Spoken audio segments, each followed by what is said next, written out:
It's Francesca here again from TripMedic. Okay, this year, new year, we're starting with great ideas, with loads of things happening in TripMedic. And today here we have a Dr. Maria de Pedro Cárdenas as a guest with us. I'm so excited to have her here. First of all, I want to thank you to give us the pleasure of interview you. Dr. Maria de Pedro is based in Madrid. She has her consultation there. She has been practicing medicine for over 11 years. She's an OB gynecologist, and I'm super happy to have you here today. So, this is fine. How are you today, doctor? I'm fine, thanks. And you? Yeah, very good, excited as well. So, yeah, the interview is going to be super short, super fun. It's going to be divided in 3 sections, normal questions, then we have fact and myth. It's going to be fun, that part, and then never have I ever. So when you are ready, we can start with the normal questions. Okay. Ready? Let's go. So let's go. So first question we have, tell us in your experience how this past year has been for you. Challenging, I guess. I don't think I'm the only one. Everybody has felt a bit too challenged this year, both at home and, well, in my case, especially at work. At first, because we weren't sure how alarming a new disease coming from China could be.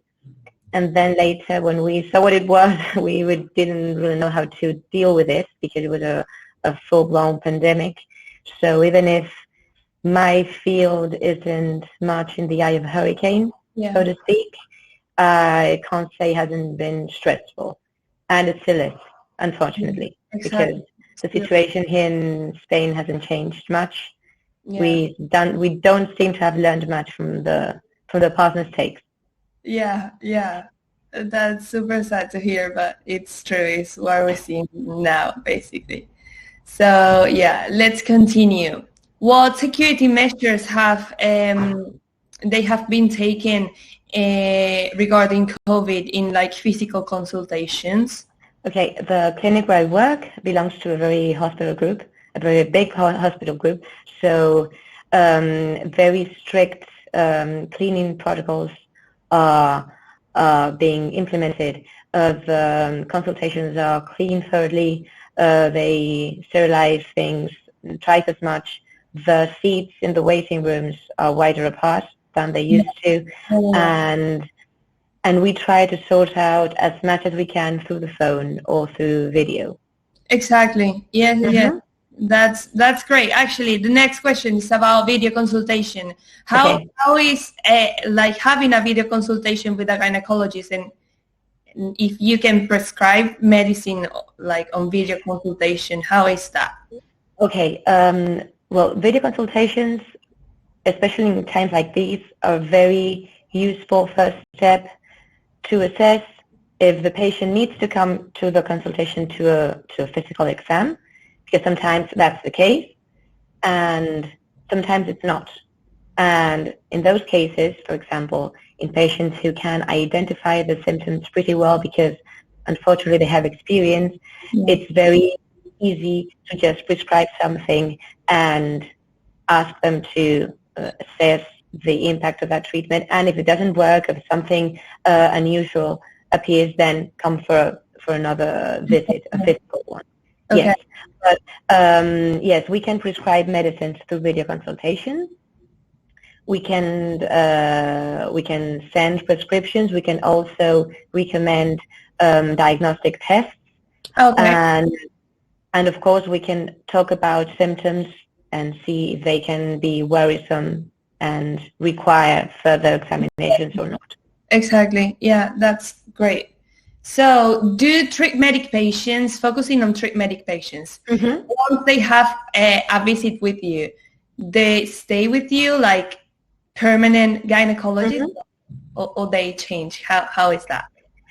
I think they change, but not. I hope it's not because they don't like me. I think it's because the reason why they're in Madrid is a very short term thing, like being on Erasmus or being on holidays. Okay. And since TripMedic has these conditions, and it's private medicine. Yeah. Patients who are going to stay here for longer usually have a job or have some kind of insurance based in Spain that makes TripMedic maybe not so, I don't want to say useful, but they have all the resources to get medical consultations. Yeah, like no. And when they're here just for a few days, TripMedic is practically the only way to go. Yeah, exactly. So I think that's the reason. Some pregnant patients are going to stay with me for longer, but that's an exception. I'd say I'm pretty much a holiday gynecologist. Well, yeah, that's funny. So, when is the right moment for a woman/girl to start seeing a gynecologist for the first time? Okay, I'd say unless there's some worrisome or bothersome symptoms like heavy bleeding or abdominal pain or a suspicion of a hormonal imbalance, I'd say right around the time to start having sex. I think that would be the point from which I'd start doing checkups yearly from that moment. Exactly. But before that, it's not so necessary unless you have symptoms. Or family history. Some people don't have any symptoms but have a catastrophic family history of, say, breast cancer. Then they should book an appointment as well. Okay. So regarding how many times a normal person should visit a gynecologist, yearly is enough? In normal conditions, yes. If we find something that requires twice a year examinations, then that's what we do.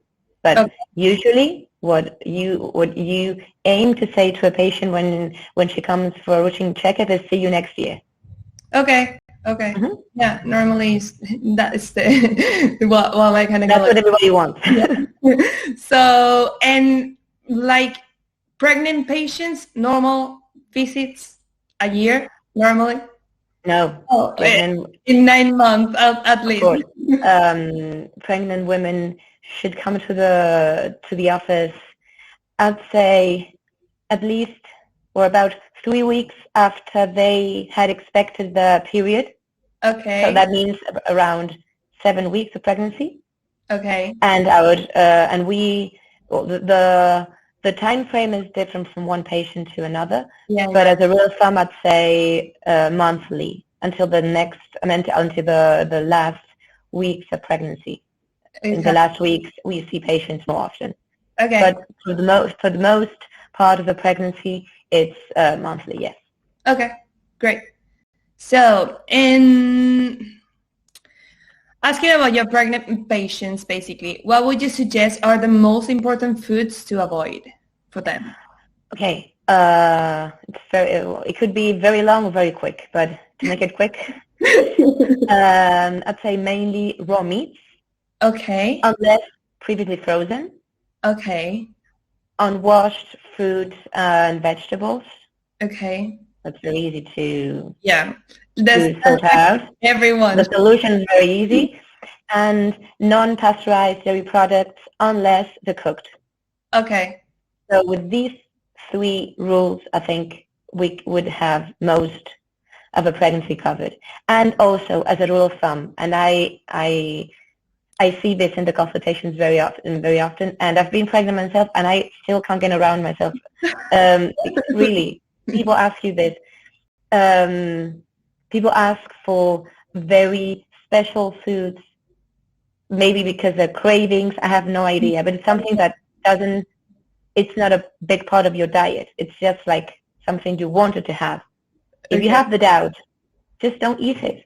Because there are no studies that prove the safety of very specific things.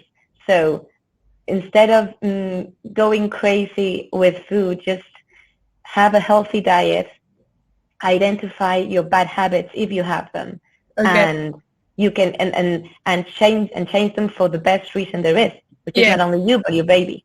If you don't do it for you, do it for your baby, which will always be grateful. Yeah, They yeah. have plenty of time to be ungrateful afterwards. Let's wait to have the baby and then they can eat whatever they want. That's right. So, how does birth control works first? Okay, so now you got so scared about the babies, now we're talking birth control. Like, we know what happened with babies, now I want to know. Okay, this could also be very long to explain, but I'll try to make it quick. Okay, some hormonal birth control in most of its presentations blocks ovulation. That's how it works. If women don't ovulate, this is 50% of the pregnancy is not possible. Okay. And that's true for birth control pills, for the vaginal ring, for all those things. Patches too. There's also the IUDs, which function a bit differently. They are believed to block fertilization by preventing the sperm to go into the uterus up the tubes and to meet the egg. Yeah. And they do that, IUDs, through a variety of mechanisms, both copper IUDs and hormonal IUDs. And also the presence of a device in the uterus prevents implantation. In the hypothetical case that the pregnancy happened, or the fertilization happened, it can't stick to the inner layer of the uterus. It's called the endometrium. Okay. But they're believed to be not only anti-inflammatory but also anti-pregnancy itself. Yeah, exactly.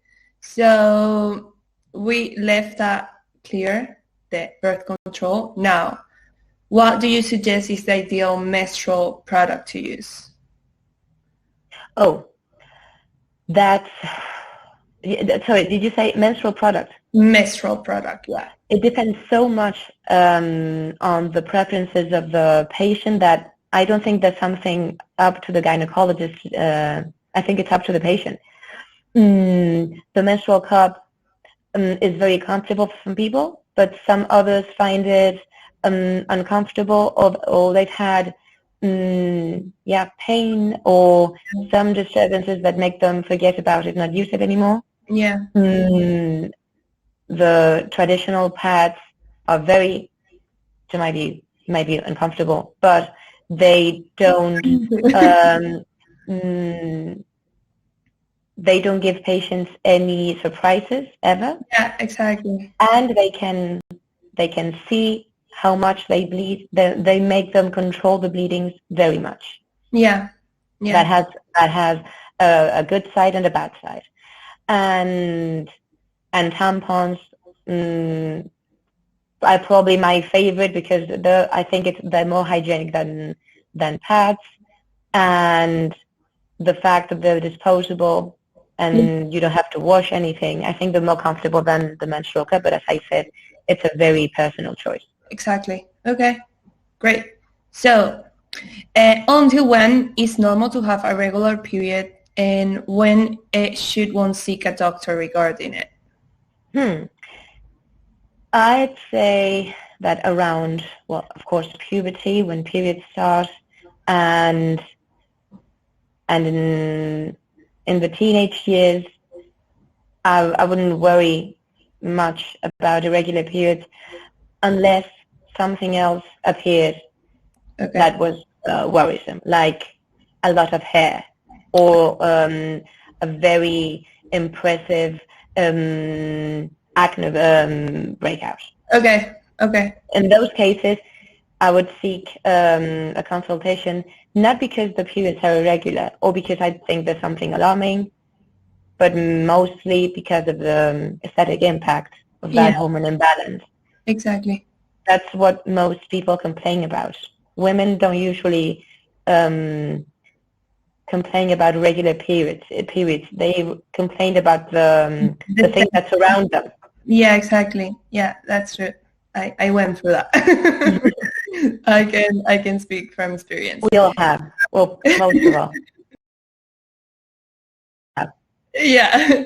So we finished actually this part. It was super informative. So we are going to jump now into fact or myth. Okay. They're gonna be like 5 basically sentences, and you're gonna say fact or myth. If you want to explain something further, feel free to do it. Okay. So, birth control pills are 100% effective. Unfortunately, myth. Okay. Using birth control is safe. Fact. Okay. Birth control can make you gain weight. That's tricky. It's not fact or myth either. Some birth control methods can help you gain a little bit of weight, but it's always a little bit of fluids and it's very manageable. So if someone you know blames the pill for gaining 8 kilos, they're lying. It's not the pill. It's you, my friend. You are eating. It's you. So yeah, to some extent we could blame the pill, but not as much. So and so that feeling of being a little sometimes bloated, yes, the first weeks, that's common to most hormonal birth control methods, but in most cases that goes away in a few weeks or a few months. Okay. So yes, so in people who eat healthily and don't have any other changes around the time they start on the pill, the pill shouldn't make you gain weight. Okay. So it's more myth than fact, but it starts being a little bit of a fact. So that's why I wanted to clear that up. So birth control can help you clear your acne. Fact. Okay. Women shouldn't exercise throughout their pregnancy. In general terms, myth. In some special cases, fact. If it's a high-risk pregnancy with a condition that can worsen due to exercise, of course, in that case, would advise this patient not to exercise, at least during the time of pregnancy when the situation, as long as it lasts. Exactly. But in most healthy pregnant women with uncomplicated pregnancies, they should exercise. Nice. The lack of exercise is worse than exercise. Oh, okay. Well, let's exercise, everyone. Exactly. Never have I ever. Do you know what never have I ever is? It's basically, I'm going to read, it's a game, but I'm going to read the sentence. It will start never have I ever, and you just will say if you have done it or you have never done that. Okay. So, never have I ever had another profession besides a doctor. Not in this life, no. That's never. Never have I ever had a pregnant woman cry in my office when finding out she was having twins. Oh, I have. Really? Yeah. That's normal situation. Well, we don't have so many twins. Tears or sad tears? All kinds of tears. Yes. People going through IVF, for example, who not so much nowadays, but for a few years, a way to increase the success of the technique was to put 2 embryos. Okay. They were prepared for news like that because they knew there was a realistic chance they would get twins. Okay. But sometimes it's a surprise. Exactly. And if it's a surprise in your first pregnancy, it's usually happy tears. If it's a surprise in your third pregnancy, it can come as a surprise. Yeah, it's a surprise, definitely. Yeah. So, never have I ever been late to a delivery procedure. I have been late, even if they called me. But I live literally 5 minutes from the hospital where I do my deliveries. Okay. So when they call me and I can make it, it's not because I can make it, it's because the baby is getting out. Okay. Yeah, so it's a baby's fault. It's baby fault. Never Yeah, but happened. it's not common, but it's happened a few times. Okay. Well, no problem. Never have I ever had to help a stranger give birth in emergency situation. Something like Never, and I thank God, because the hospital atmosphere is the safest for delivery, and I'm very, very grateful not to have needed to do it outside. Yeah. No. Yeah. Great.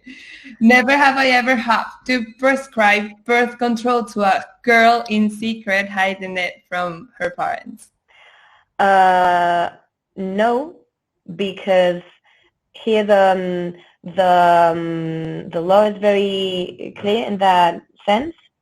Up to 16, from 16 years old, girls are considered what we see a responsible minor in Spanish, menor responsable in Spanish, and they can make those decisions, but I don't think I've ever had a minor in my consultation without the consent of the parents. Sometimes they come alone, Okay. but we need the consent of the parents. Okay. So they come to the consultation. So if the parents decide not to get in, and that's their decision. Exactly.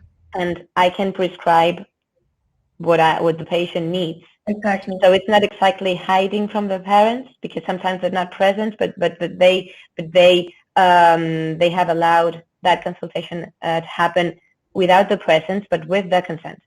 Yeah, exactly. Mm-hmm. Great. So, well, we finished.